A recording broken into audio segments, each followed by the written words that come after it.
একটি ডাক্তারকে নৃশংসভাবে খুন করা হয়েছে। মায়েরা খুব মাথায় রাখবেন, এ বড় ঘৃণিত, বড় লজ্জিত এবং বড় নিন্দিত কাজ। এর মতো লজ্জার নাই। যে ডাক্তাররা করোনার সময় আমরা যখন ঘর থেকে বেরোতে পারি না, তখন তারা নিজেদের জীবন বিপন্ন করে আমাদেরকে বাঁচিয়ে তুলেছে, সেই ডাক্তারদের উপরে যদি এইরকম অবস্থা হয়, তবে সমাজ সংসার আমাদের ভালো থাকবে বলে আর মনে হয় না। সাধারণ মানুষ ডাক্তারকে চিকিৎসা করা থেকে কি বলে, ডাক্তারবাবু আপনি তো ভগবানের মতো, আমাকে চিকিৎসা করে আপনি ভালো করে দিন। যাকে আপনারা ভগবানের মতো বলেন, সেই ডাক্তারবাবুদের উপর যদি এরকম আঘাত হয়, তাহলে আর সমাজ কিভাবে ভালো থাকতে পারে? এ বড় লজ্জাকর ঘটনা, এ নিন্দিত, এ ঘৃণিত। তবে আমরা আশা রাখবো সকলে মিলে যে এর একটা সুবিচার হবে। যারা অপরাধ করে, যে কোনো অপরাধীর যদি দৃষ্টান্তমূলক শাস্তি হয়, তবে সেই শাস্তি দেখে পরবর্তী ক্ষেত্রে অপরাধীরা কিন্তু আর অপরাধ করবে না। শরীরের বিষ কোনটা মায়েরা? কাম, ক্রোধ, লোভ, মোহ, মদ, মাশ্চর্য। এগুলো ভেতরে যত প্রবল হবে, কৃষ্ণ তত দূরে যাবে। আর এগুলো যত সরবে, কৃষ্ণ তত কাছে আসবে। বাচ্চাদের শব্দ বন্ধ করান, আমি আপনাদের মন দিয়ে বলে দিই। আপনারা জেনে রাখবেন, এই কলিযুগে মানুষের কিন্তু আসরিক প্রবৃত্তি বেড়ে গেছে।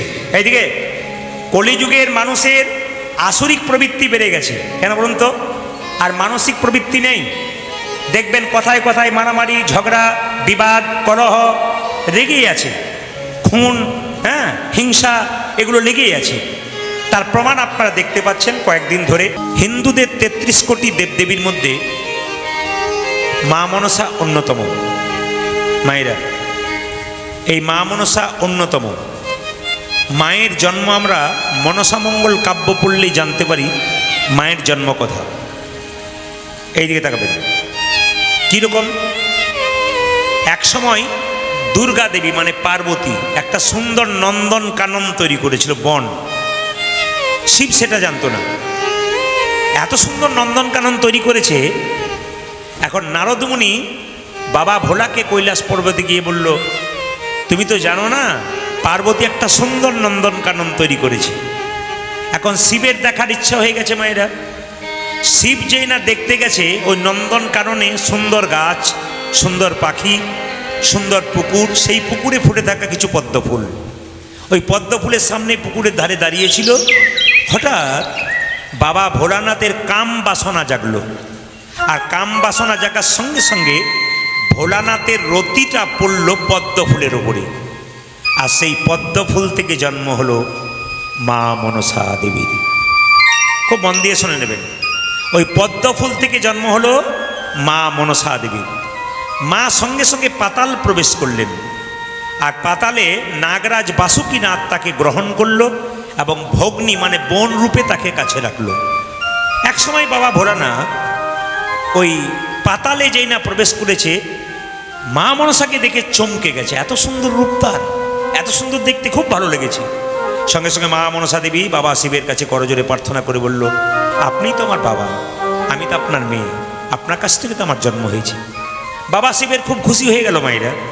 বাবা শিব তখন কি করলেন, মা মনসাকে একটা ঝুড়িতে ভরে তার উপরে পদ্ম ফুল দিয়ে সাজিয়ে পার্বতীকে পার্বতী দেখো দেখো দেখো কি সুন্দর একটা জিনিস এনেছি তোমাকে দেখাবার জন্যে।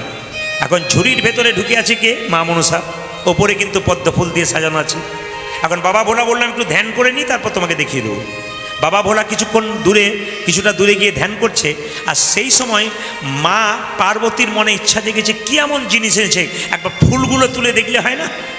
যেই না পদ্ম ফুলগুলো তুলে দেখতে গেছে মা, ওই জন্য সুন্দরী একটা রূপবতী নারী সামনে দাঁড়িয়ে আছে।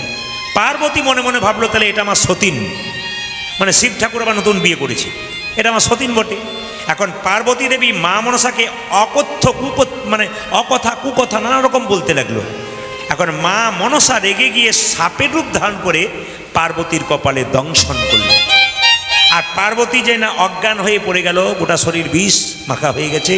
এখন লক্ষ্য করুন, বাবা শিব যখন ধ্যান থেকে মুক্তি পেয়ে এলো, তখন চিৎকার করে বলল, এ কি করেছো মনসা তুমি? এক কাজ করো, পার্বতীর শরীর থেকে বিষটা তুলে নাও। পার্বতী শরীর থেকে বিষটা তুলেছে, আর পার্বতীর সঙ্গে সঙ্গে ওই যে পদ্ম ফুলের ডাঁটা ছিল ওই ডাঁটাটা দিয়ে ছুঁড়ে মা মনসার চোখে মেরেছে, আর মা মনসার একটা চোখ অন্ধ হয়ে গেছে। মায়েরা, বাবা শিব মা মনসাকে জরুৎকার মুনির সঙ্গে বিয়ে দিল, জরুৎকার মুনি, এবং সেই মুনিকে নিয়ে মা মনসা খুব সুখেই থাকতে লাগলো। কিন্তু একদিন মা মনসার সঙ্গে জরুৎকার মুনির মনোমালিন্য হলো, যেমন স্বামী স্ত্রীতে বাড়িতে হয়, মনোমালিন্য হলো। এখন রেগে গিয়ে মা মনসা বাবা শিবের কাছে কৈলাস পর্বতে চলে গেল। বাবা দেখলো যে পার্বতীর সঙ্গে তো সংসার করতে পারবে না, পার্বতী তো মেনে নেবে না, তাই বাবা তাকে গভীর বনে পাঠিয়ে দিল। এখন গভীর বনে পাঠানোর পর থেকে বাবা শিব খুব দুঃখে বসে থাকে, মেয়েটাকে বনের মধ্যে পাঠিয়ে দিলাম। চুপচাপ মাথা নিচু করে ভাবতে থাকে। হঠাৎ তার চোখ থেকে দুফোঁটা জল পড়ে, তার থেকে একটা সুন্দরী মেয়ের জন্ম হয়, তার নাম নেত্রা। নেত্রাকে বললো, নেত্রা তুই এক কাজ কর, চলে যা মা মনসার কাছে, মায়ের কাছে দেখা, মা মনসার দেখভাল তুই করবি, সবসময় তুই মা মনসার সঙ্গেই থাকবি। মায়েরা যখন মা মনসা এবং নেত্রা একসঙ্গে বনের মধ্যে থাকে, একজন দেবদূত একটা সাজিতে করে ফুল নিয়ে মা মনসার পাশ দিয়ে পেরিয়ে যাচ্ছে। মা কিন্তু কিছু কিছু ফুল সহ্য করতে পারে না। এখন কিছু ফুল সাজির মধ্যে ছিল যেটা মা মনসা একবারে সহ্য করতে পারে না, সঙ্গে সঙ্গে সেই দেবদূতকে অভিশাপ দিয়ে দিল, এই দেবদূত তোমাকে অভিশাপ দিয়ে দিলাম, বলে কি, তোমার মর্তকুলে জন্ম হোক। দেবদূত বলল, মা তুমি যেমন অভিশাপ দিলে আমার মর্তকুলে জন্ম হোক, আমিও তোমাকে অভিশাপ দেবো, কি মর্তকুলে আমি মানুষ রূপে জন্ম নেব, আমার পূজা ছাড়া কিন্তু তুমি স্বর্গে দেবীর অধিকার পাবে না। সেই দেবদূত যিনি মর্তভূমিতে জন্ম নিলেন তার নাম কি বলুন তো? চাঁদ সদাগর। বাহ, আপনাদের অনেকে জানা আছে, আমি খুশি হলাম। তিনি হলেন চাঁদ সদাগর। তারপর চাঁদ সদাগরের কাহিনী তো আপনারা সব জানেন। চাঁদ সদাগর কোনো মতেই মায়ের পুজো করতে চায় না। শেষ পর্যন্ত চাঁদ সদাগর বাঁ হাতে করে উল্টো দিকে মাকে পুজো করেছিল, মা স্বর্গের দেবী অধিকার পেয়েছিল। মা মনসার পুজো হয়ে থাকে, তাই মাকে স্মরণ করলাম।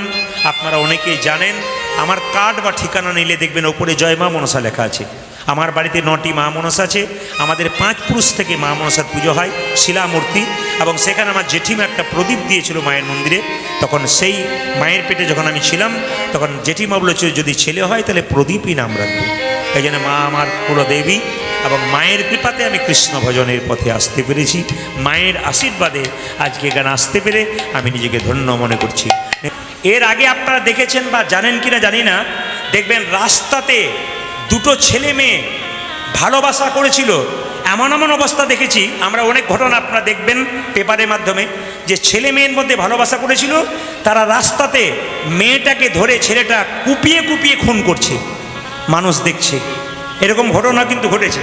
তাই আমি আপনাদের সামনে বলতে চাই, আমাদের আগামী প্রজন্ম যারা ইয়ং জেনারেশন আছে, তাদের জন্য প্রদীপ পালে একটা নিবেদন রইল। মায়েরা মন দিয়ে শুনবেন।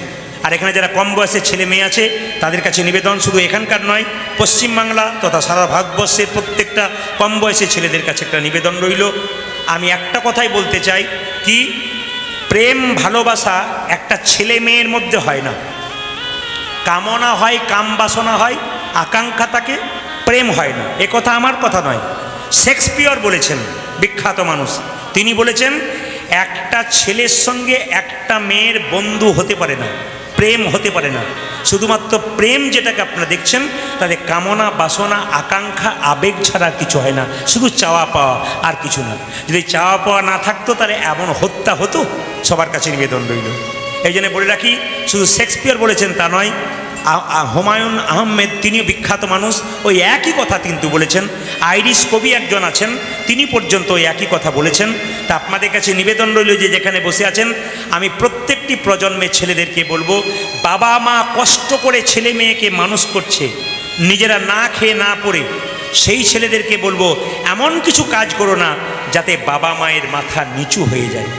অনেক মা কষ্ট করে তার ছেলেকে হোস্টেলে ভর্তি করে, পাড়ার মেয়েদের কাছে লোকেদের কাছে বলাবলি করে, আমি কষ্ট করে ছেলেকে হোস্টেলে রেখেছি, আমার ছেলে একজন বিখ্যাত ইঞ্জিনিয়ার হবে কিংবা ডাক্তার হবে। এমন কিছু কাজ করো না যেন পাড়ার লোকের সামনে তোমার মায়ের মাথাটা নিচু হয়ে যায়। ছেলেদেরকে আপনারা সেরকম শিক্ষাই দেবেন। মায়েরা কিছু মনে করবেন না, এদিকে তাকাবেন। আমি দেখতে পেয়েছি আমার সঙ্গে যারা পড়াশুনো করেছিল তারা এখন বিরাট প্রতিষ্ঠিত মানুষ। কেন? তারা ওগুলোকে পাত্তা দেয় নাই। দেখবেন একটা ছেলের পেছনে একটা মেয়ে কিংবা একটা মেয়ের পেছনে ছেলে যদি বারবার ঘুরঘুর করে, বারবার ফোন করে, তবে একটু পরীক্ষা করে দেখতে হবে তার মধ্যে অ্যাবনর্মালিটি আছে। সত্যি কি সে অ্যাবনর্মাল, না সে ভালো মানুষ? এগুলো কিন্তু নয়। বলে কেন? এগুলো আকাঙ্ক্ষা আবেগ ছাড়া কিছু নয়। আপনাদের মাথায় রাখতে হবে প্রত্যেকটি ছেলে মেয়েকে ভালো করে পড়াশোনা করে আপন লক্ষ্যে পৌঁছাতে হবে। চৈতন্য চরিতামৃত বলেছে, আত্মেন্দ্র প্রীতিবাঞ্ছা তারে বলে প্রেম, আর কৃষ্ণেন্দ্র প্রীতিবাঞ্ছা তারে ধরে প্রেম নাম। আপনাদের কাছে নিবেদন রইল কৃষ্ণের সঙ্গে ভালোবাসা করতে হবে। যদি প্রকৃত ভালোবাসা করতে হয়, প্রত্যেকটি ছেলে মেয়ের কাছে নিবেদন রইল যে কি কৃষ্ণের সঙ্গে ভালোবাসা করতে হবে। কৃষ্ণের সঙ্গে প্রেম করো, দেখো কৃষ্ণ তোমাকে রক্ষা করবে। যদি সত্যিকারে ভক্তি ভরে করতে পারো, ভক্তি ভরে করলে ভগবান রক্ষা করবে। আর যে মেয়েরা রাস্তা দিয়ে পেরিয়ে যায়, তাদের পেছনে যদি কারো বারবার চাপ থাকে, সেই মেয়েদেরকে বলে এক কাজ করো, বলে কি একটু তিলক নিয়ে নাও, মালা নিয়ে নাও, ব্যাস দুষ্ট লোকরা তোমার পেছনে যাবে না। বলবে এই তো মাথা মুন্ড কিছু খায় না, এর পেছনে যাওয়া যাবে না। এই জন্য দুষ্ট লোকের প্রভাব থেকে মুক্তি পাওয়া যাবে। এই জন্য বারবার যুবক যুবতী এবং ইয়ং জেনারেশনের কাছে প্রদীপ পালের নিবেদন রইল, তোমরা লক্ষ্য বস্তুতে এগিয়ে যাও, দেখবে একদিন তুমি এমন প্রতিষ্ঠিত হবে, বাবা মায়ের মুখ উজ্জ্বল হবে এবং সমাজ সুন্দর হবে। তোমার পেছনে কতজন যাবে, তোমাকে কারো পেছনে ছুটতে হবে না। বলুন নিতাই গৌর হরি হরি বল, রাধা রানী কি। কিছু মনে করবেন না, মানুষ স্কুলে জন্ম নিয়েছেন, কে কখন চলে যাবে কেউ জানে না। তাই যারা কীর্তন শুনছেন তাদের কাছে প্রদীপ পালের নিবেদন হলো, সংসারে বিবাদ করে কোনো লাভ নাই, সুবাদ করুন। যদি মনে করেন আমি নিজে খাবো নিজে পড়ব, যখন চোখ মুজে দেবেন সমাজ তখন আপনাকে ধিক্কার জানাবে। আপনার জায়গাটা স্বর্গে হবে না, আপনার জায়গাটা নরকে হবে। আপনি যে স্বার্থপর হবেন, কিসের জন্য এসছেন? এই সংসারে তো নাটকের মঞ্চের মতো অভিনয় করতে এসছেন। অভিনয়ের মঞ্চে যেমন রং মেখে মেখে অভিনয় করে, অভিনয় শেষ করলে নাট্যমঞ্চ থেকে নেমে চলে যায়, সেরকম সংসারে আপনার অভিনয় শেষ হয়ে গেলে আপনি চলে যাবেন, কেউ আর আপনার দিকে তাকাবে না। যে যেমন টিকিট কেটেছেন সে সেরকম নেমে যাবেন। তাই বারবার বলবো, সংসারে কারোর সঙ্গে বিবাদ নয়, সুবাদ করুন, ভালো ব্যবহার করুন। আপনার মৃত্যুর পর আপনাকে যখন শ্মশান ঘাটে নিয়ে যাওয়া হবে, তখন লোকে যদি বলে লোকটা খুব ভালো ছিল, কৃষ্ণ ভক্ত ছিল, মেয়েটা খুব ভালো ছিল, কৃষ্ণ ভক্ত ছিল, আপনি যাবেন স্বর্গে দশচক্রে ভগবান। আর আপনার মৃত্যুর পর কেউ যদি বলে মেয়েটা খুব দুষ্ট ছিল, সংসারটাকে জ্বালিয়ে দিয়ে গেছে, মেয়েটা খুব বদ ছিল, সমাজকে নষ্ট করে দিয়ে গেছে, জানবেন আপনার জায়গা হবে নরকে। তাই মানুষ স্কুলে জন্ম নিয়েছেন, জন্ম হোক যথাতথা, কর্ম যেন আপনাদের ভালো হয়, এটা বারবার বলবো। ও মায়েরা, ভগবানকে দেবার সময় আপেল কলা লেবু দেন, হাত তুলে বলুন ভগবান খায়? ভগবান খায় না। কি করে মা? দেখে। কি দেখে? আপনি যে 4টে কলা 4টে আপেল নিয়ে গেলেন, অহংকারের ভাবে নিয়ে গেলেন না প্রেমের ভাবে নিয়ে গেলেন? এই যে কীর্তন শুনছেন, আপনাদের মনের মধ্যে কি ঘুরঘুর করছে ওটা প্রদীপ পাল জানবে না, কিন্তু অন্তর্যামী ভগবান জানতে পারবে। কীর্তন শুনতে সে কে কার কথা ভাবছে। যদি আপনি যতক্ষণ কীর্তন শুনবেন কৃষ্ণের কথা ভাববেন, আপনার জীবন ধন্য হবে। আর যদি কৃষ্ণের কথা না ভেবে আপনি সংসারে কথা অন্য কথা ভাববেন, তবে জীবন কিন্তু আপনার নষ্ট হয়ে যাবে। তাই বারবার বলবো, যতক্ষণ কীর্তন শুনবেন, মন মনা মত ভক্ত মত যাজীবাং কুরু। তার মানে কি? তুমি তোমার মনটাকে ভগবানের চরণে দাও। কটা আপেল এনেছো, কটা লেবু এনেছো, কটা টাকা এনেছো, তো ভগবান দেখে না। কি দেখে? তুমি তোমার মনটা ভগবানকে দিয়েছো কিনা, ওইটাই দেখে। তাই গৌর হরি হরি বল। মহাপ্রভু নবদ্বীপের পথ দিয়ে যাচ্ছেন, কেমন ভাব? কে গো তুমি কাঙাল বেশে, দেশ বিদেশে ঘুরে বেড়াও। কে গো তুমি কাঙাল বেশে, দেশ বিদেশে ঘুরে বেড়াও। ভগবানকে পেতে গেলে কাঙাল হতে হবে। কাঙাল মানে এই নয়, রিভাবটা বেশি হয়ে যাচ্ছে। কাঙাল মানে এই নয় যে বাড়ি ঘর ছেড়ে চলে যাবেন, এ কাঙাল নয়। হৃদয়টাকে কাঙাল করতে হবে ভগবানের জন্য। এই যে আপনারা কীর্তন শুনতে এসছেন, হৃদয়টাকে কাঙাল করে বসবেন, তবে ভগবানকে পাবেন। পদকর্তা বলছেন, কে গো তুমি কাঙাল বেশে, দেশ বিদেশে ঘুরে বেড়াও। গরম লাগছে কি? কি বলতো? ঝুলন পূর্ণিমার যোগ। এই ঝুলন পূর্ণিমার যোগে আপনারা কীর্তন শুনছেন, মানে আপনাদের ভাগ্য ভালো বলতে হবে। যাদের ভাগ্য খুব খারাপ, তার টিভি সিরিয়াল দেখছে বাড়িতে। আচ্ছা, কারা কারা দীক্ষা নিয়েছেন হাত তুলবেন তো? বেশ, সব নিয়ে নিয়েছেন? বেশ, নামান। যারা নিতে পারেননি তাদের খাবার আশা এখনো পর্যন্ত আছে। না, দীক্ষা নেবেন আপনি মায়েরা, দীক্ষা নেওয়া মানে হচ্ছে দিয়ে খা, ভগবানকে দিয়ে খাওয়ার নাম হচ্ছে দীক্ষা। যারা যারা মন্ত্র নিয়েছেন খুব মাথায় রাখবেন, স্নান করার পর ভগবানের চরণে তুলসীপত্র বাতাসা দিয়ে একটু নিবেদন করে ভগবানকে দিয়ে তারপর খাবেন, তবে দীক্ষা নেওয়া সার্থক হবে। আর আপনি দীক্ষা নিলেন, নিজেই খেয়ে নিলেন, ভগবানকে দিলেন না, তাহলে আপনার দীক্ষা নেওয়া কোনো সার্থক হলো না। তবে একটা কথা আপনাদের বলে যাই, যারা দীক্ষা মন্ত্র ভজন করেন, যে আসনের ওপরে আপনার দীক্ষা মন্ত্র ভজন করবেন, আসনটা ভজন হওয়ার পর আসনটা তুলে আসনের নিচে একটু জল ছিটিয়ে দেবেন, নিয়ে আপনারা একটা মন্ত্র বলবেন, ওম সক্রাহায় নমঃ। ওটা কাদের জন্যে? পুরুষ মানুষের জন্যে। আর মায়েদের জন্যে শ্রী সক্রাহায় নমঃ। মায়েদের মনে থাকবে শ্রী সক্রাহায় নমঃ। ওই জলটা যেটা আসনের নিচে দেবেন, ওটা চোখের মধ্যে একটু নিয়ে তারপর করজোরে বলবেন শ্রী সক্রাহায় নমঃ। আর মা বাবারা বলবেন ওং সক্রাহায় নমঃ। তাতে লাভটা কি? আপনি আসনের ওপরে বসে যে মন্ত্র ভজন করছেন, ওই মন্ত্রটা যাতে ইন্দ্রদেব চুরি না করে নেয়, তার জন্যে আপনার এই মন্ত্রটা বলতে হবে। অনেকে দেখবেন মন্ত্র ভজন করছে কিন্তু ফল পাচ্ছে না, বলে এত মন্ত্র ভজন করছি ফল পাচ্ছি না কেন? আসলে করছেন ঠিক কথা, কিন্তু নিয়মে করছেন না, অনিয়মে করছেন বলে আমাদের এরকম দুর্দশা হচ্ছে। তাই আসুন, মহাপ্রভু আজকে কি করছেন? নবদ্বীপে পথ দিয়ে যাচ্ছেন। কিভাবে যাচ্ছেন? কালী দহ বলে, ও গো কালী দহ বলে, কালী দহ বলে। আজ কালী দেখ কানে দহ বনে গোরা ঘন ডাকে রে, ও গো কালী দহ বলে, গোরা ঘন ডাকে রে, মাল সাটি, ও গো মানুষটি, মাল সাটি মানুষটি মারি গোরা।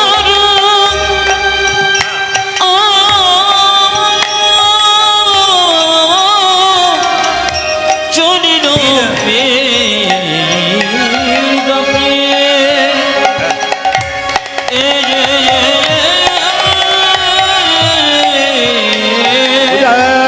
মানসাতে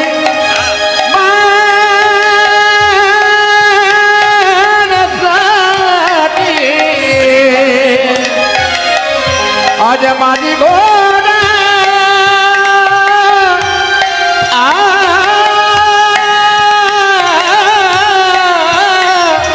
আবার চলে বীরতাপে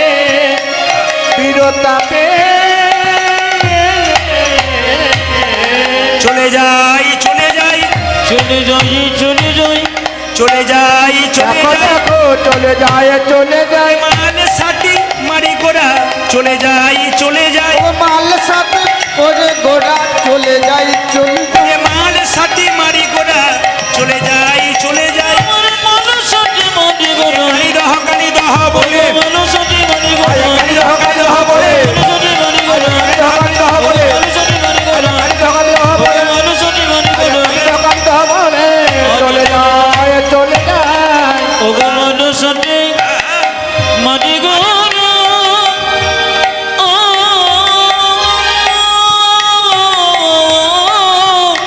আমার চলে বিরদাপে, বিরোধপে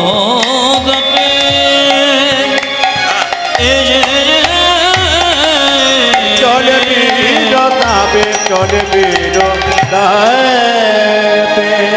তো ত্রিপুরাতে যদি মায়েদেরকে একবার উলুধ্বনি দিতে বলা হয়, ওই যে একবার শুরু করে থামান থামান থামান, অনেক বলতে হয় তারপর থামাই। আপনাদের যেমন মনে হচ্ছে আমি ত্রিপুরাতে এসেছি, সুন্দর করে উলুধ্বনি দিচ্ছেন, আরেকবার জোরে দিয়ে দিন, নিতাই গৌর হরি হরি।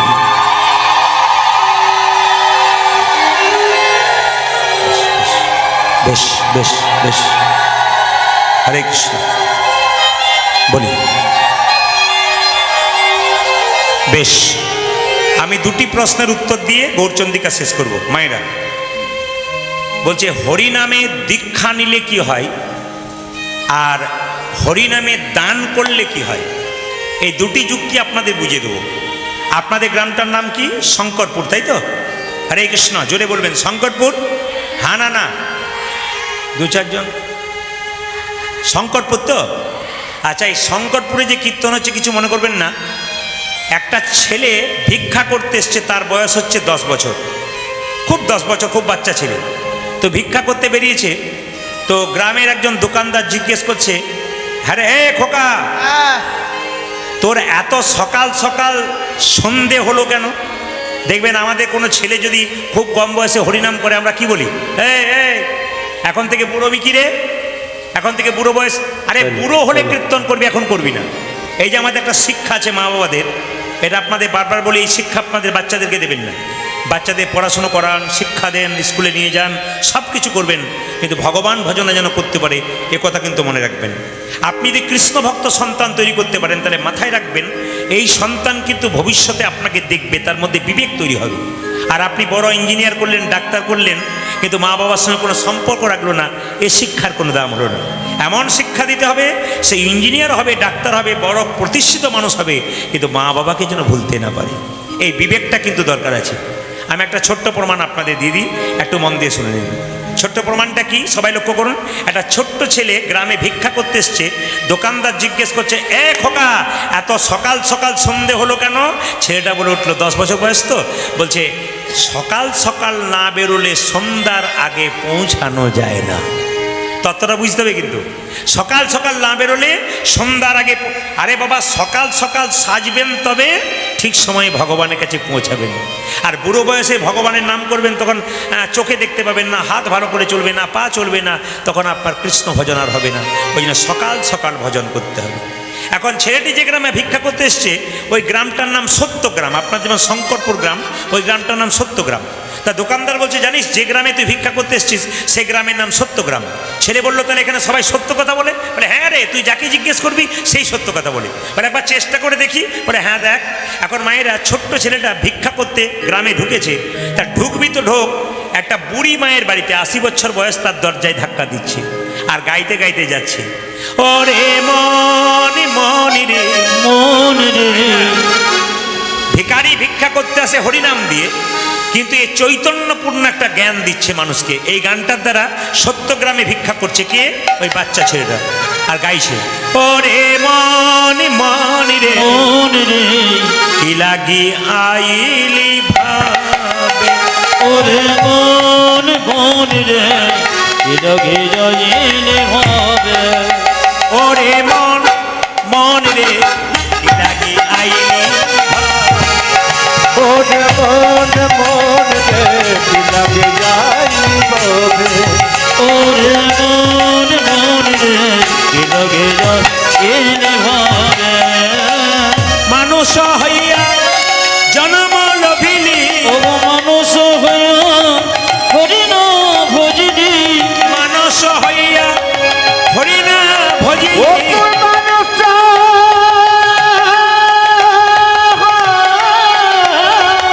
হইয়া, ও তুই মানুষ হইয়া হরি না ভজলি। বিফলে জনমে যাবে মন লাগি আই ভাবে, ওরে মন মন রে, ইলগে জয়িলে হবে।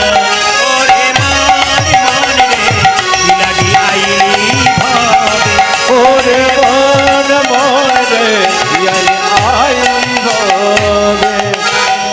মায়েরা, একটা বুড়ি মায়ের বাড়ি, ও মা, এ কে কে আছো? দরজায় ধাক্কা, যে না দরজায় ধাক্কা দিচ্ছে, একটু বুড়ি মা বেরিয়েছে 80 বছর বয়সে। ও জেনে গেছে এই সত্যগ্রাম মানে সবাই সত্য কথা বলে। আচ্ছা বুড়িমা, তোমার বয়স কত? ভিক্ষা তো নেবো, তোমার বয়স কত? বুড়িমা বলছে, বাবা বায়ো কি তেও, বাস মানে দাঁত ভেঙে গেলে জীব লটপট করলে আর 12-13 বেরোয় না, বায়ো কি তেও। যেই না বায়ো কি তেও বলেছে, অমনি ছেলে চমকে উঠে বলছে, এই বুড়ি, এই গ্রামটার নাম সত্যগ্রাম, এখানে সবাই সত্য কথা বলে, তুমি মিথ্যা কথা বলছো কেন? বুড়ি তোকে বলছে, কি মিথ্যা কথা বললাম? তোমাকে জিজ্ঞেস করলাম তোমার বয়স কত, তুমি বলছো 12 কি 13, মানে 12-13, তোমাকে তো 80 বছর দেখে মনে হচ্ছে। বলছে, বাবা আমার বয়স সত্যিকারের 80 বছর হয়েছে, কিন্তু আসল বয়স হয়েছে 12 কি 13। তার মানে বুঝলাম না।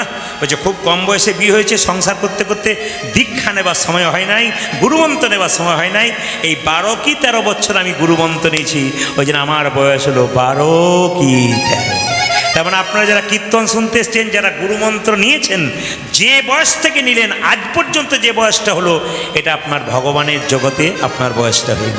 কিন্তু যতক্ষণ না গুরুমন্ত্র না নেবেন, আপনি ওইখানেই রইলেন, আপনার জীবনে কোনো সফলতা এলো না। তাই বারবার বলবো, যারা এখনো পর্যন্ত মন্ত্র নেন নাই, নেব নেব করছেন, সদ্গুরুকে দেখে দীক্ষা নিয়ে নিন, আপনার জীবন সুন্দর হবে। ওই ছেলেটা ভিক্ষা করতে করতে আবার দেখুন পাশে একটা বাড়িতে গেছে, বিরাট বড় জমিদার, প্রচুর টাকার মালিক, 2-4টা গাড়ি, 2-4টা বিরাট ঘরের পালুই। জিজ্ঞেস করছে, ও জমিদার, তুমি কত টাকার মালিক? জমিদার বলল, আমি 4 বস্তা ধান আর 404 টাকার মালিক। এখন ছেলেটা চমকে উঠলো, আচ্ছা তুমি মিথ্যে কথা বলছো কেন? যা 4খানা ট্রাক, এত ধানের গোলা, সে কিনা বলে আমি 404 টাকা 4 বস্তা ধানের মালিক। তখন জমিদার বলল, বাবা, এই যে এত সব তুই দেখতে পাচ্ছিস, এ ধনের মালিক আমি নই। বলে কীরকম? আমি ধন সঞ্চয় করতে করতে হরিনাম জীবনে শুনি নাই। একদিন হরিনামের আসরে গেলাম, আর হরিনাম শুনতে শুনতে আমি দানের কথা শুনলাম। তখন মনে হলো যে কিছু দান করা দরকার। সারা জীবন দান করি নাই, শুধু রোজগার করে গেলাম। এই 4 বছর ধরে হরিনামে 1 বস্তা করে ধান আর 160 টাকা দিয়েছি। 4 বছরে 4 বস্তা ধান 404 টাকা দেওয়া হয়েছে। যতদিন আমি আয় করেছি তত ব্যয় হয়েছে। আমার জমা বলতে হরিনামের ব্যাংকে 404 টাকা 4 বস্তা ধানটাই হয়ে গেছে। তাই যেখানে যেখানে হরিনাম হয়, সৎসঙ্গ হয়, যেটুকু দান করবেন সেটাই কিন্তু আপনার ভগবানের ব্যাংকে জমা হয়ে যাবে। মায়েরা সবাই মিলে একটু প্রেম সে হাত তুলে এই গানটি গাইতে গাইতে যাবেন, সবাই মিলে একসঙ্গে, সবাই মিলে। ভজ গৌরাঙ্গ লহ গৌরাঙ্গ জপ গৌরাঙ্গের নাম রে। আজ ভজ গৌরাঙ্গ জপ গৌরাঙ্গ লহ গৌরাঙ্গে নাম রে। যার হাত আছে তিনি তালি দেবেন, যার নাই তার দেবার দরকার নেই। ভগবান যাকে হাত দিয়েছেন তিনি হাত দুটো তুলবেন। মহাপ্রভু হাতটা কি নিচের দিকে নামানো ছিল না উপর দিকে তোলা ছিল? তাহলে যিনি সারা জীবন হাতটা তুলে আছে তার জন্য 2 মিনিট হাত তুলতে পারছেন না, এর চাইতে দুঃখে কি হতে পারে? যার হাত আছে তিনি পরের জন্মে হাত পাবেন, যে তুলবেন না তার হাত পাবার আর চান্স থাকবে না। 2টো হাত আছে, 2টো পা আছে, আর 2টো পা যোগ হয়ে যাবে, হাত দুটো চলে যাবে। 4টে পা হলে যা হয়। যারা যারা 4টা পা নেবেন তারা হাত তুলবেন না, আর যারা 2টো হাত 2টো পা নেবেন তারা হাত তুলবেন। দেখি কারা কারা 2টো হাত। বাবা রে, যে তুলব না ভেবে এসেছিল সেও তুলে দিয়েছে, দরকার নাই। আবার যে আশা পূর্ণ হয় নাই পরের জন্য একবার পূর্ণ করে দেবো। সবাই ভজ গৌরাঙ্গ লহ গৌরাঙ্গ জপ গৌরাঙ্গের নাম রে। ভজ গৌরাঙ্গ মহ গৌরাঙ্গ লহ গৌরাঙ্গের নাম রে। যে জানা গৌরাঙ্গ ভজে সে হয় আমার প্রাণ রে। আজ যে জন গৌরাঙ্গ ভজে সে ভজ আমার প্রাণ মায়েরা, রে। এই যে ক্যামেরা এসছে MK স্টুডিও আর অহনা স্টার কীর্তন, আপনারা 2 দিন পরেই মোবাইলে দেখতে পাবেন, ইউটিউবের মাধ্যমে, ফেসবুকের মাধ্যমে। আপনাদের দিকে ক্যামেরাটা ঘোরাচ্ছে মানে আপনারা কেমন হাততালি দিচ্ছেন, 2-4 দিন পরে আপনারা দেখতে পাবেন টিভিতে কিংবা মোবাইলে দেখতে পাবেন। যদি কেউ হাত না তোলেন তাহলে, দিদি আমি হাত তুলি নাই গো, আমার উঠে নাই, এটা যেন বলতে না হয়। সবাই মিলে হাত তুলুন, ও ক্যামেরা ঘোরাচ্ছে। ভজ গৌরাঙ্গ লহ গৌরাঙ্গ জপ গৌরাঙ্গের নাম রে। ভজ ভজ গৌরাঙ্গ যে জন গৌরাঙ্গ ভজে সে ভজ আমার প্রাণ রে। যে জানা গৌরাঙ্গ ভজে সে হয় আমার প্রাণ রে।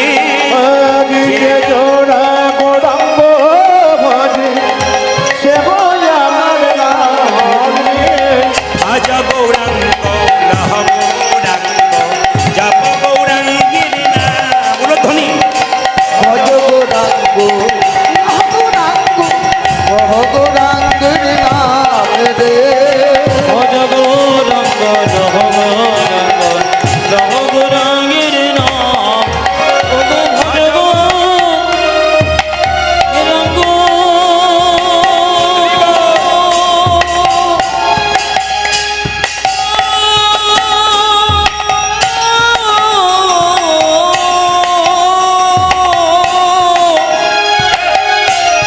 জপ গৌরাঙ্গ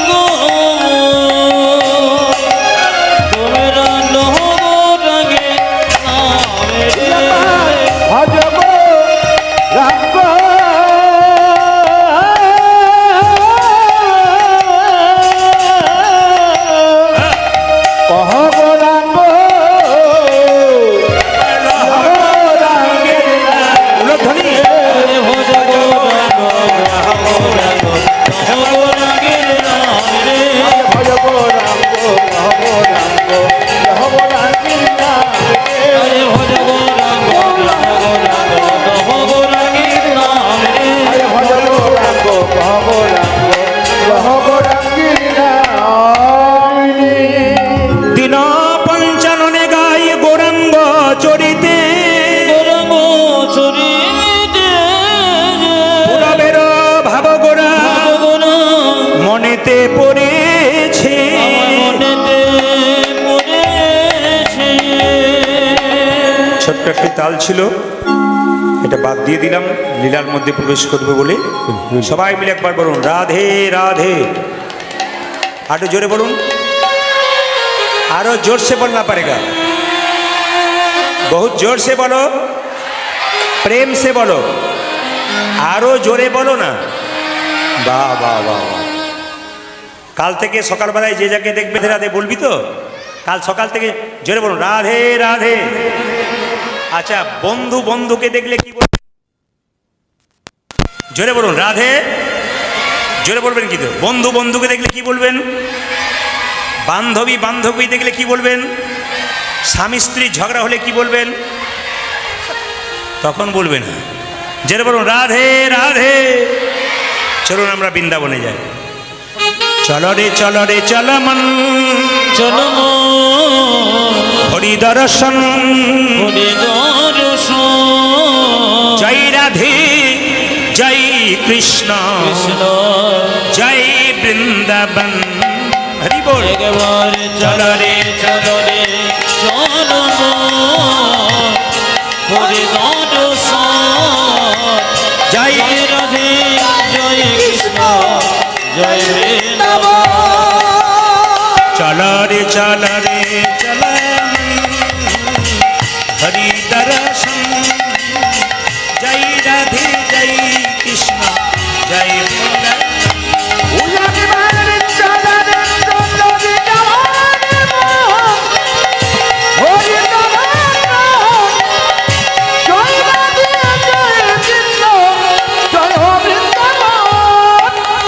এসে ঘাট বংশীব নিকুঞ্জ কানন কানন, কেশি গুণে ভূমি শিব নিকুঞ্জ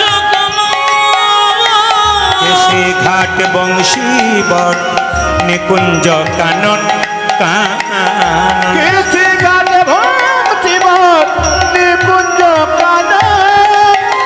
যেথায় হোলি খেলে জামার সে নন্দের নন্দন, যেথায় হলে খেলে আমার সে নন্দে নন্দন।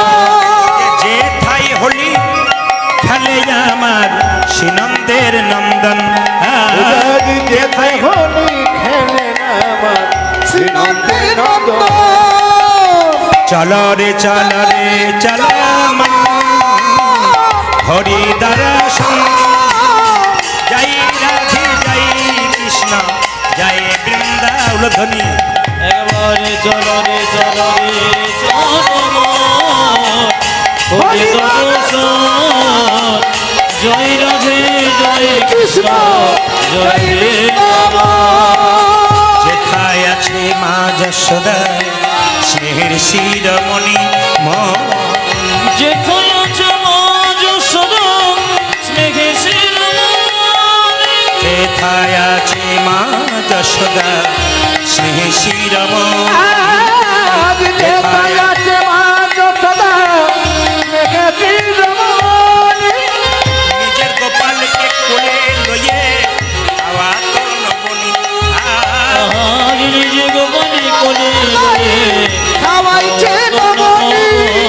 নিজের গোপালকে কোলে লইয়ে আওয়া তো নবনী। ওঝা দিদি গোপালকে কোলে লয়ে খাওয়াইছে নবনী। মধু মাখা মাখি সেজে স্নেহেরি বন্দন, জয় রাধে জয় কৃষ্ণ জয় বৃন্দাবন। ধ্বনি একবারে চলো রে চলো মন হরি দর্শন জয় রাধে জয় কৃষ্ণ জয় বৃন্দাবন।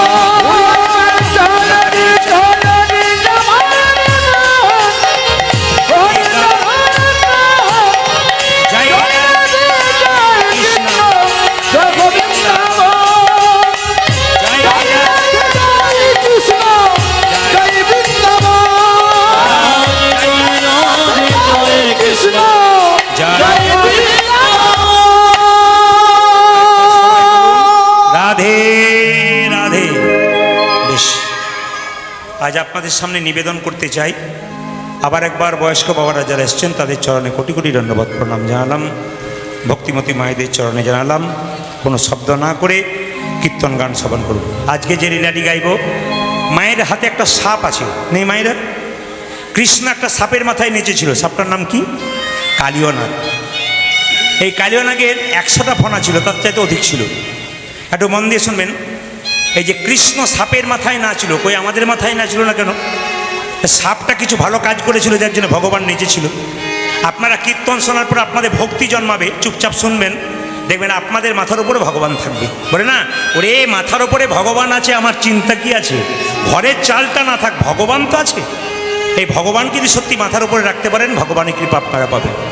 মায়েরা, এই যে সাপের উপরে ভগবান নেচেছিল, ওই সাপটার নাম হচ্ছে কালীয় নাগ। ওই কালীয় নাগ পূর্বজন্মে কে ছিল মা? সংক্ষেপে বলে রাখি, রাজা চন্দ্রধ্বজ।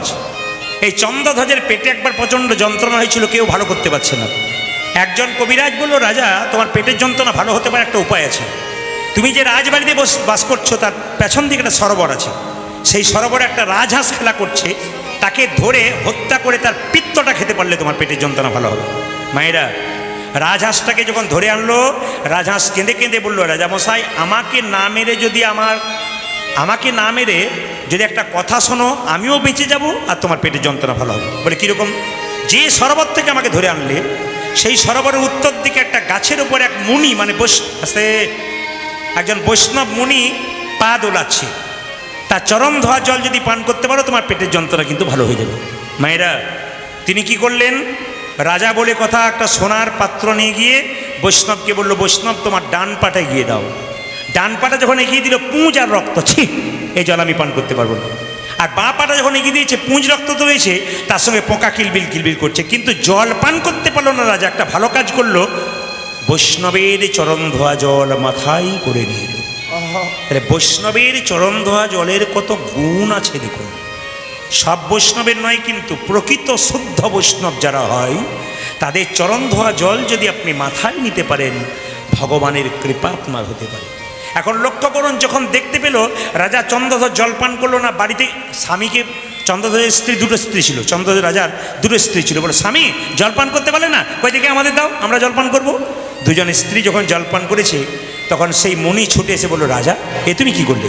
আমার চরণ ধোয়া জলকে তুমি অপমান করলে, আমি তোমার অভিশাপ দিলাম, তুমি যদি খল প্রবৃত্তি করলে, চালাকি করলে, তোমার খল বংশে জন্ম হোক, তোমার নাম হবে কালীয় নাগ। রাজা চন্দ্রধ্বজে কেঁদে কেঁদে বলে, হে মণিবর, হে মুনি জীব, অভিশাপ যদি দিলে আমায়, সাপে কুলে জন্ম হোক, সাপে কোলে জন্ম হোক, আশীর্বাদ দাও যেন ভগবানের চরণ আমি মাথায় পেতে পারি। মাথায় পেতে পারি। বৈষ্ণবের বশ কৃষ্ণ সর্বশাস্ত্রে কয়, এই সব জানিল বৈষ্ণবের আশ্রয়। আপনাদের সামনে যদি গরুর হাট থাকে, আপনি একটা গাভী এবং বাছুর কিনতে গেছেন, আপনি গাভীটাকে দড়ি দিয়ে টানছেন, গাভী আসছে না, কিন্তু বাছুরটাকে দড়ি দিয়ে টেনে আনবেন বা কোলে করে নিয়ে আসবেন, দেখবেন গাভী তার পেছন পেছন আসবে। বৈষ্ণবের, প্রকৃত শুদ্ধ বৈষ্ণবের চরণ ধরে যদি এগিয়ে যেতে পারেন, তাহলে ভগবান আপনার পেছন পেছন আসবেই আসবে। সঙ্গে সঙ্গে বললো, বেশ, তুমি যখন বৈষ্ণবের চরণ ধোয়া জল মাথায় নিয়েছো, আমি তোমাকে আশীর্বাদ করলাম, তোমার মাথায় একদিন ভগবান শ্রীকৃষ্ণের নাচ হবে। ও মায়েরা, ওই চন্দ্রধ্বজ রাজা পরের জন্মে বৃন্দাবনে যমুনাতে কালীদহ হ্রদে কালীয় নাগ রূপে বাস করতে লাগলেন। আর পদকর্তা বর্ণনা করলেন, দেখো দেখো কেমনভাবে বাস করছে। কালিন্দির একদহে কালী নাগ তাহের, কালীর একদহে আজ কালী নাগ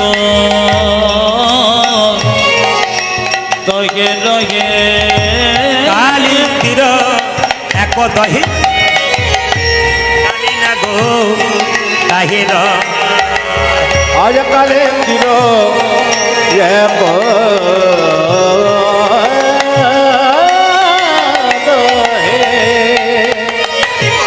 আমার কালী নাগ তাহের বিষ জলে, বিষার জলে দহন সমান।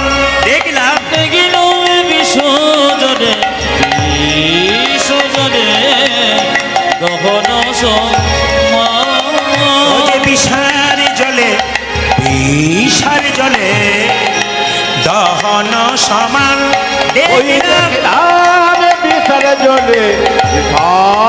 জলে দহন সমান ওই বিষার জলে সমান সমান বিষার জলে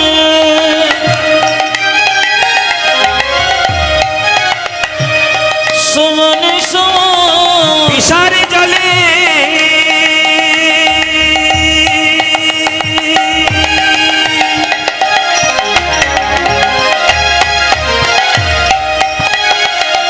ও যে বিষার জলে সমান সমান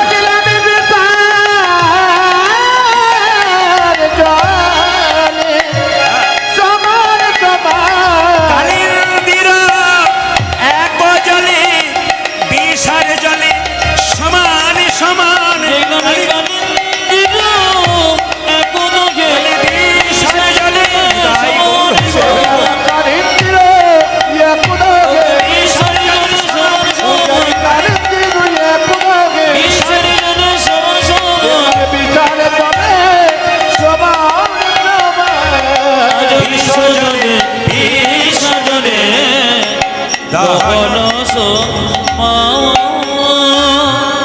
কালিয়ানাগ বাস করছে কোথায়? কালিদহ হ্রদে। মায়েরা এমন বিষ ঢালতে শুরু করেছে, ওই পথ দিয়ে কোনো পশু পাখি পেরিয়ে গেলে ছটপট ছটপট করে আর মৃত্যুর আগে ভগবানকে ডাকে। আসলে কালিয়ানাগ খুব চালাক, সে জানে আমি ভগবানকে দেখতে পাচ্ছি না, তাহলে ভগবানকে দেখার একটা উপায় কি? ভগবান তো এখানে আসছে না কালিদহ হ্রদে, তাহলে ভক্তকে কষ্ট দিলে ভগবান আসবে। তাহলে এক কাজ করে এমন বিষ ঢালতে শুরু করলো যে ওই পথ দিয়ে কোনো পশু পাখি পেরিয়ে গেলে একবারে বিষের জ্বালায় ছটপট ছটপট করে, আর ছটপট করবার সময় ভগবানকে ডাকে আর ভগবান এখানে হাজির হয়ে যায়। পদকর্তা বললেন, দেখো পশু পাখি কেমনভাবে যাচ্ছে। তাহারয়ু পরে বাই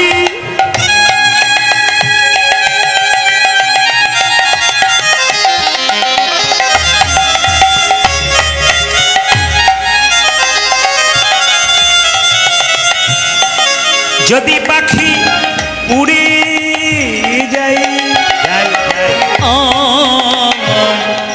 তাহার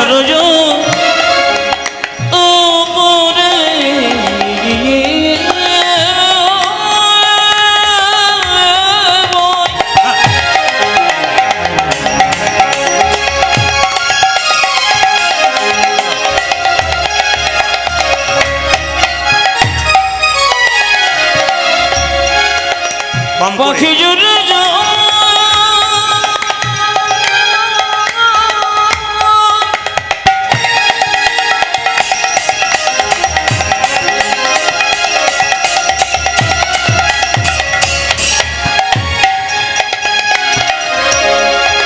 পাখি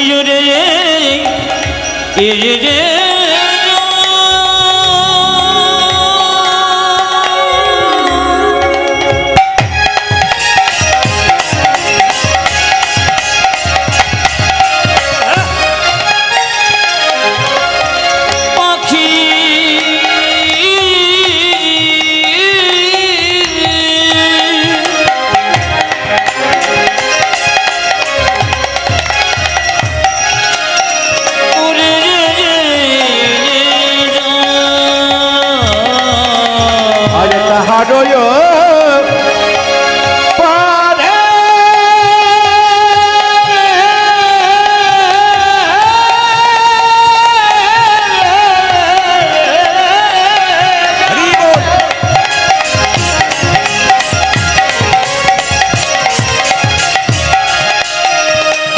পাখি উড়ে যায় বিষের জ্বালাই তেজয়ে প্রাণ ত্যাগের বিষের জ্বালায় বিষের জ্বালায় তেজয় ওরে বিষের জ্বালাই তেজয়ে প্রাণ ত্যাগে বিষের জ্বালায় আমরা কোনো অপরাধ করি নাই প্রভু, কোনো করি নাই প্রভু, অপরাধ করি নাই প্রভু, বিষের জ্বালাই প্রাণ হারালাম, কোনো অপরাধ করি নাই প্রভু।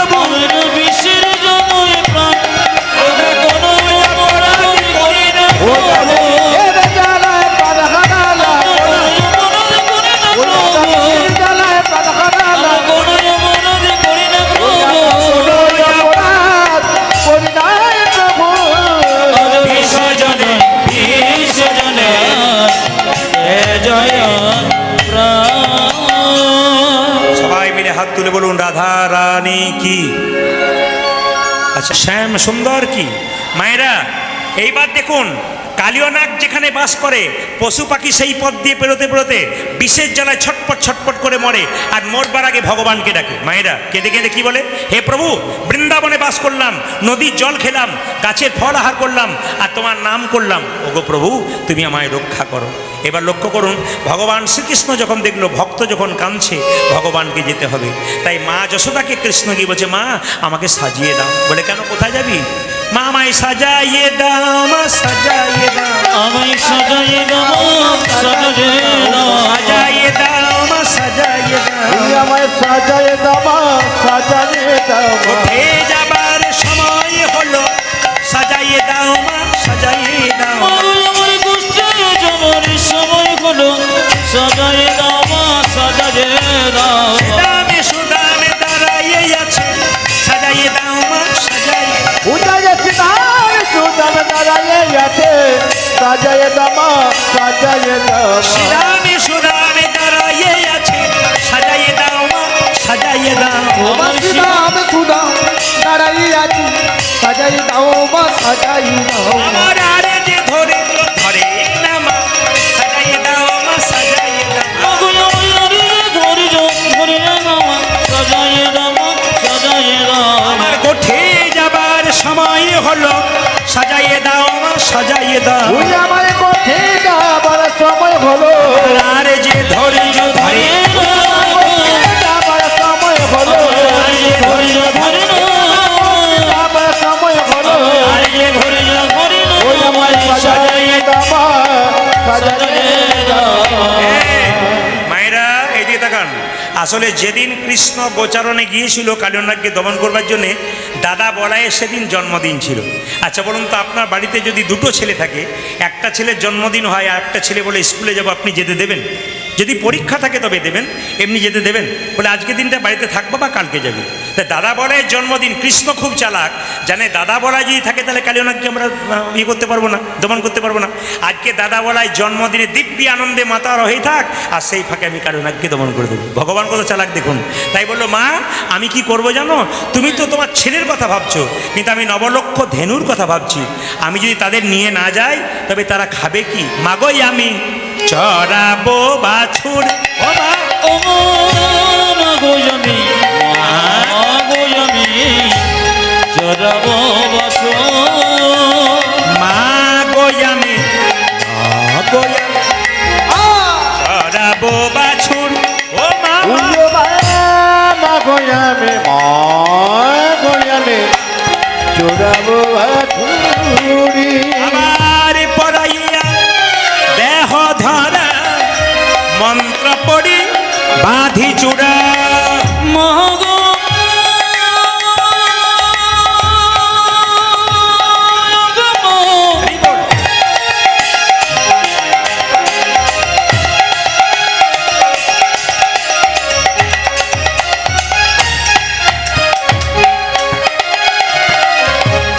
দেমা দেমা আমায় ভালো করে সাজিয়ে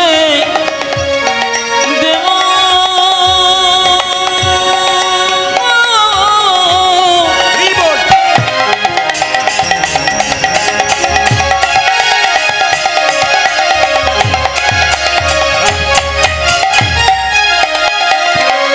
আমার গোষ্ঠে যাবার সময় ও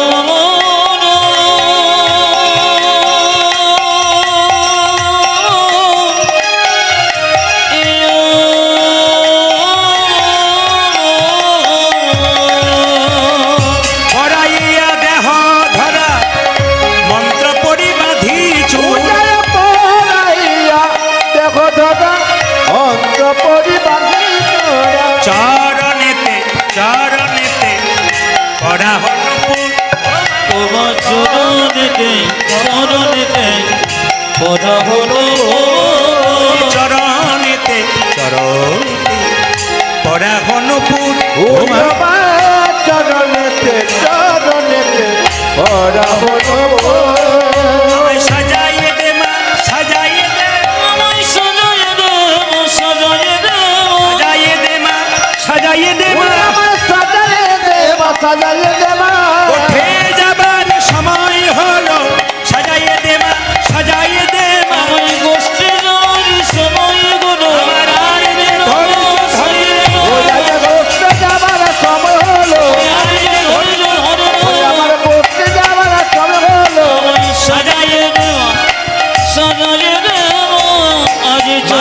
চরণেতে চরণেতে পরাগণ আর কি করবে মা অলকা তিলকা ভালে বনমালা দে মা গলে আরে অলকাতে লোক ভালে বনমালা দে মগলে অলকা তিলকা ভালে বনমালা দে মা ও গলে মায়া লোকা তিলক ভালে বনমালা দে মগলে মোহনিয়া মোহনিয়া মোহনিয়া বাসি দে মা হাতে ওই বাবা ঘনিয়া বাসি দে হাতে মোহনিয়া বাসি দে মা হাতে মগ মোহনিয়া বাসি দে মহতে শ্রীদাম সুদাম দাম সুবলাদি অংশমান শ্রীদম সুদম দামে সুবলবে অংশমান শ্রীদাম সুদাম দাম সুবলাদি ও অংশমান মাসি নাম সুদাম দাম সুবলাদি অংশমান দাঁড়াইয়া দাঁড়াইয়া দাঁড়াইয়া আছে ওই রাজপথে বাবা দাঁড়াইয়া আছে রাজপথে দাঁড়াইয়া আছে রাজপথে দাঁড়াইয়া আছে রাজপথে সাজাইয়ে দে মা সাজাইয়ে দে সাজাই দেব সাজাই দেব সাজাইয়ে দে মা ওই সাজাইয়ে বাবা সাজাইয়ে দে মা সাজাইয়ে দে মা খেয়ে যাবার সময় হলো সাজাইয়ে দে মা সাজাইয়ে দে সময় হলো আমার আর যে ধৈর্য ধরে না আরে আজকে ধৈর্য ধরে না মা ওই বাবা আজকে ধৈর্য ধরে না মা সাজাই দেব সাজাই দেব মোহনিয়া মোহনিয়া মোহনিয়া বাসি দে মা ওই হাতে বাবা ঘনিয়া বাসি দে হাতে